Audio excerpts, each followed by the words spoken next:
Oke.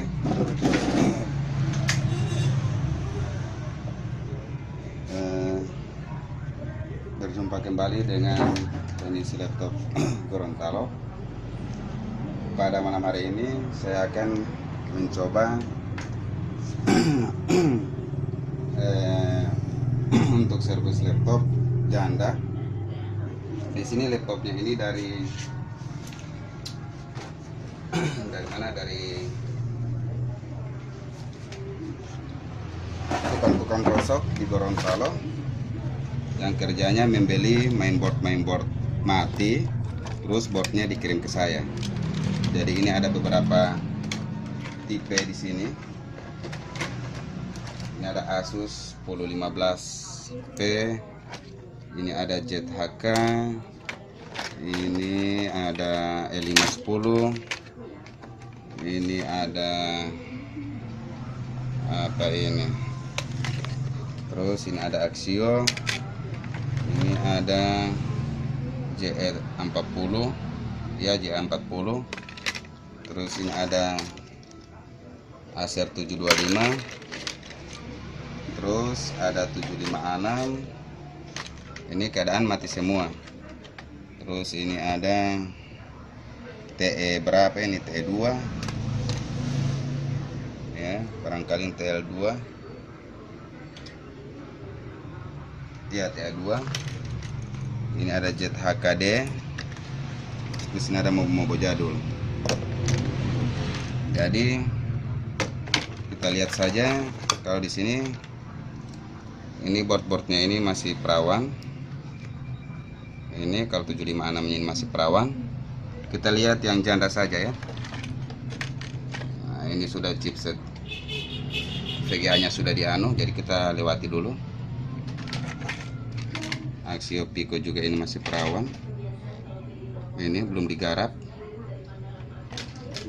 Ini lewat ini.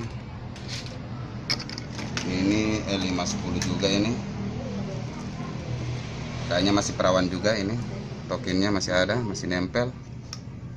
Ini masih perawan. Kita lewati saja perawan. Nah, kalau ini kita lihat ini 725, chipsetnya masih perawan. Prosesornya masih perawan, VGA-nya masih perawan. Nah, kayaknya ini sudah ada. Ini udah ada bekas-bekas solderan. Ini udah ada bekas solderan. Ini kayaknya janda. Ini juga ini udah ada bekas-bekas di bagian NB core-nya ini. Udah pernah digarap teknis sebelumnya. Nah, ini lagi ini.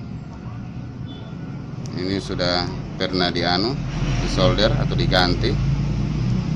Oke, ini kita eksekusi saja ini karena ini saya khusus malam ini garap yang janda lebih menggoda. Jadi kita garap aja dulu yang 725. Kebetulan 725 juga ini skemanya ya buatan kompel. Jadi untuk rekan-rekan yang mau belajar paling bagus ini jadi bahan percobaan ya.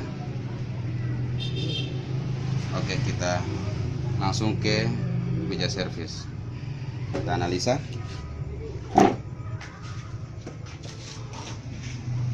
Lihat kan? Oke, kita analisa.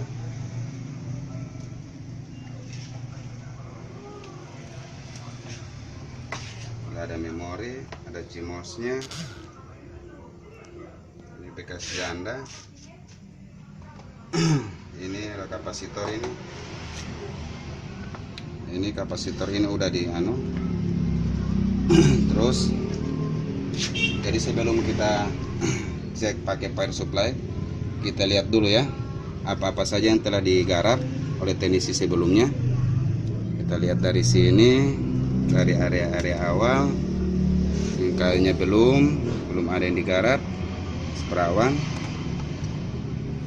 Nah, ini biosnya ini kayaknya sudah pernah dianu biosnya. Ini biosnya udah pernah di flash.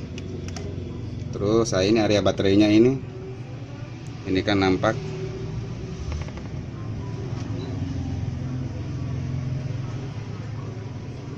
Nah, ini area baterainya ini, fat baterainya ini udah pernah angkat, udah diganti barangkali.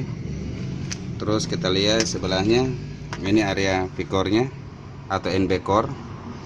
Ini udah pernah diganti atau udah pernah dites ini. Terus ini, nah ini IC anunya juga pernah dianu. Ini IC untuk thermal shutdown. Ini bagian op-amp-nya, operator amplifiernya ini transistor yang keluaran dari op-amp ini transistor untuk thermal shutdown. Ini pernah dianu, ini pernah digarap. Ini bekas solderan.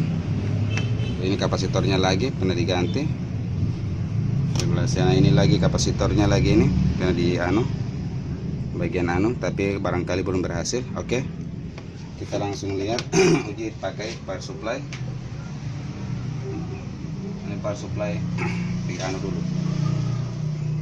Oke, kita kasih tegangan 19 volt. Ini posisi tegangan 19 volt.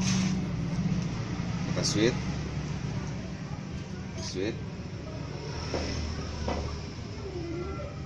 Oke, terjadi protek.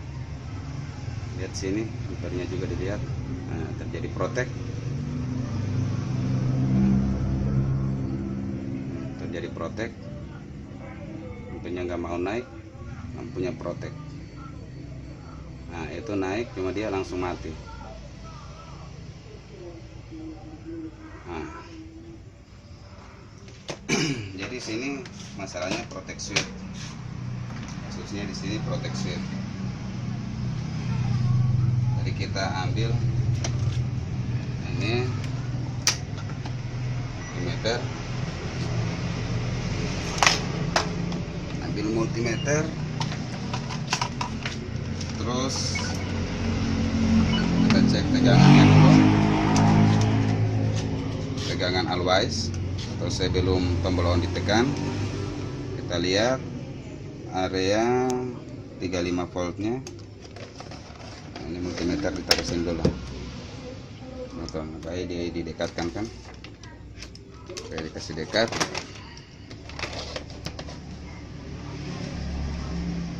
Area 35 volt, kita lihat ini 5 voltnya,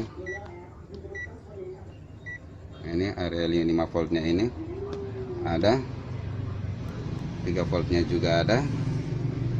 Oke, kita lihat di sistem S5 on atau ya S5 on 3 volt always ke plus 5 volt S5. Kita lihat di sini 3 voltnya always. Nah, ini untuk 5 voltnya, 3 voltnya kita lihat dulu. Oke, 3 volt always ada. Ini transistor untuk dari always 3 volt ke 3 volt S5. Kita lihat dulu sini sinyal S5D nya kalau ada bekerja setelah tombol switch ditekan. Nah, ternyata ada denyutan. Nah, ini 12 volt. Terus kalau untuk 3 VS nya ada bekerja tidak? Oh, ternyata ada, cuma dia langsung drop. Ada, cuma dia langsung drop. Itu ada. Untuk 5 voltnya always nya ada tegangan. Untuk 12 volt S5D nya atau S5 on nya ada. Di sini ada denyutan. Sekarang kita lihat untuk 5 volt S5 nya,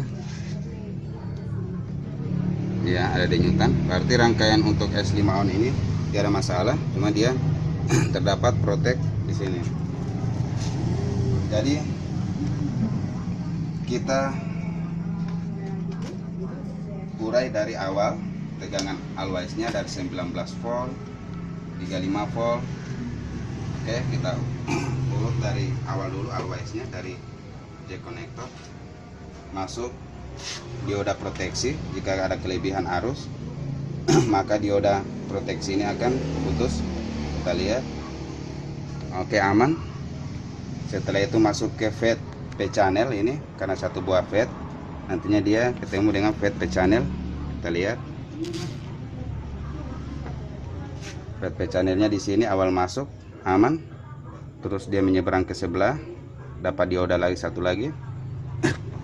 Kita lihat sini setelah dia menyeberang. Oke, kita lihat sini. Nah, ini ada pergerakan.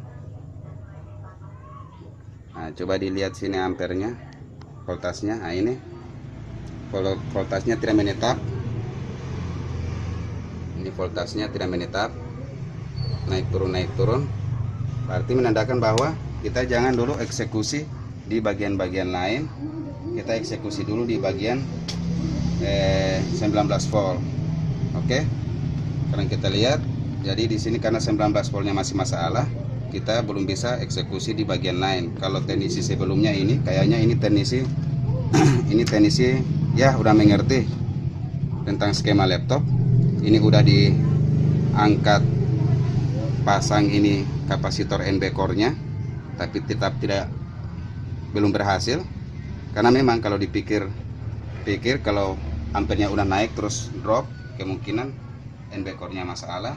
Itu pun dengan IC atau dengan kapasitor filternya ini untuk NB core-nya juga udah pernah diganti, tapi tetap masih sama. Dan terakhir mungkin teknisi sebelumnya ini yang sudah tahu, yang sudah paham dengan skema ini, dia langsung eksekusi bagian IC thermal shutdown ini atau OPM-nya, operator amplifiernya IC ini, dan ini transistor untuk mengeluarkan thermal shutdown. Jika transistor ini rusak, maka otomatis laptop mati. Iya, benar juga analisanya, cuman kita jangan dulu langsung ke sini, kita kembali lagi ke awal dari 19 volt. Karena kita lihat di sini drop tegangannya, bukan drop juga, naik turun. Dari kita tes ulang, naik turun.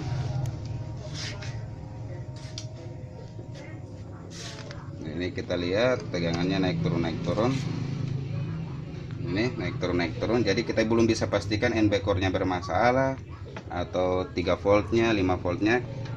Tapi kalau dilihat di area 35 volt dia stabil. 5 voltnya juga stabil. Iya, karena apa? Dia stabil karena 19 volt yang naik turun ini dia masuk ke IC DC-DC, IC 35 volt, terus distabilkan oleh IC 35 volt ini, sehingga outputnya ini jadi stabil.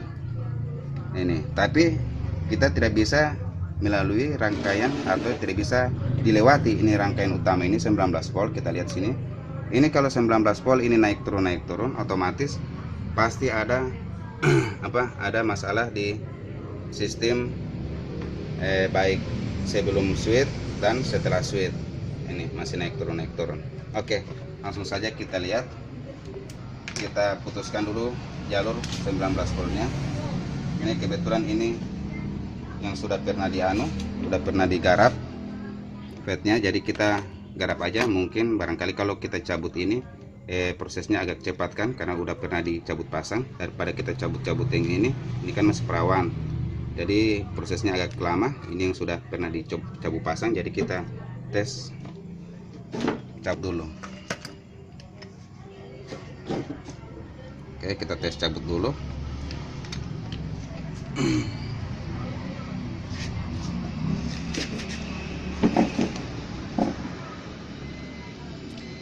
Cabut.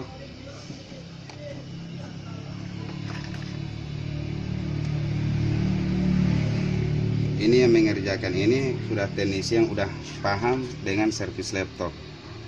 Artinya udah bagian-bagian intinya kayak NB core, terus kapasitornya udah dieksekusi, terus bagian thermal shutdownnya udah pernah dieksekusi tapi tetap belum berhasil. Kita lihat dulu. Nah, ini sekarang kita udah cabut FET-nya. FET yang di bagian baterai saya sudah cabut, ini sudah dicabut FET bagian baterai. Sekarang kita ukur lagi 19 voltnya apa, masih naik turun 19 voltnya.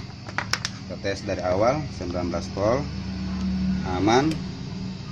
Setelah melewati transistor aman, setelah melewati menyeberang transistornya ternyata aman. Kita tes di sini 19 voltnya di bagian sini. Oke, untuk baterai, terus ini 19 voltnya ternyata aman. Ini ternyata aman. Oke, sekarang kita coba switch. Karena 19 voltnya sudah tidak masalah. Kalau dipasang MOSFET ini dia bermasalah.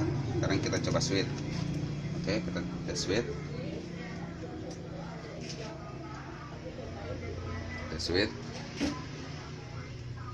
Nah, ternyata dia sudah tidak drop. Ampernya sudah sudah naik, udah enggak drop lagi. Barusan tadi begitu di switch langsung jatuh ampernya. Sekarang kita switch. Nah, ampernya baunya udah normal. Oke.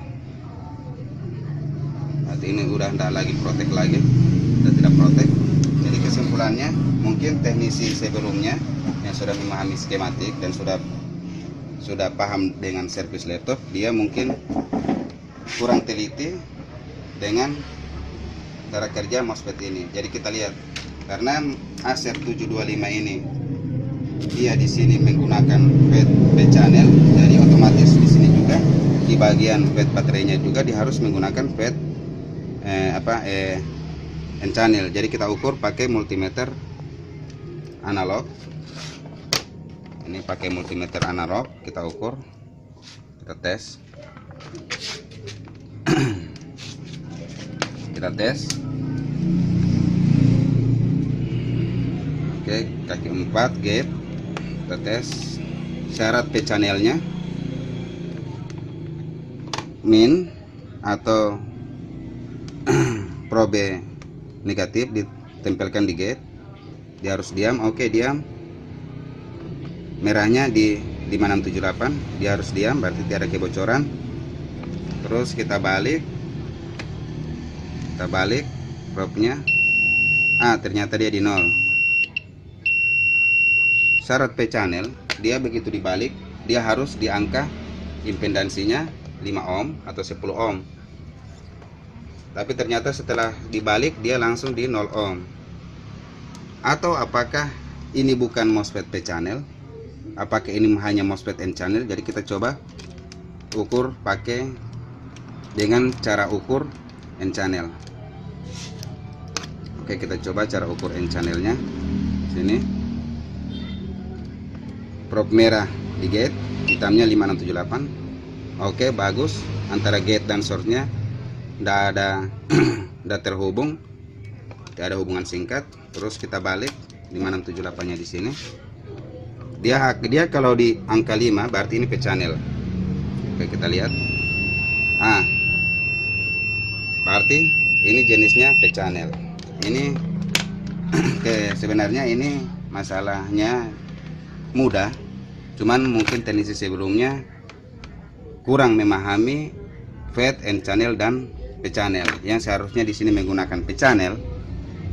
Ini kan menggunakan P channel dari area chargersnya, dia menggunakan P channel. Jadi kalau untuk area baterainya juga dia juga harus menggunakan P channel.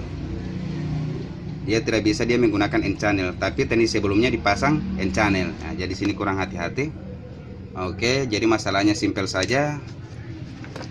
Mainboard janda tidak sampai dieksekusi ke tempat lain, masalahnya hanya di sini di MOSFET N channel, salah pergantian part. Ini sudah normal. Jadi ya, ini udah diganti kapasitornya. Ini juga bahkan IC thermal proteksinya sudah dicabut pasang, mungkin udah diganti. Ini IC-nya, terus transistor untuk thermal shutdown-nya sudah diganti atau barangkali udah dicabut pasang, tapi tetap belum membuahkan hasil. Ternyata masalahnya di tegangan 19 volt yang tidak stabil. Oke, sekian dan terima kasih. Wassalamualaikum warahmatullahi wabarakatuh.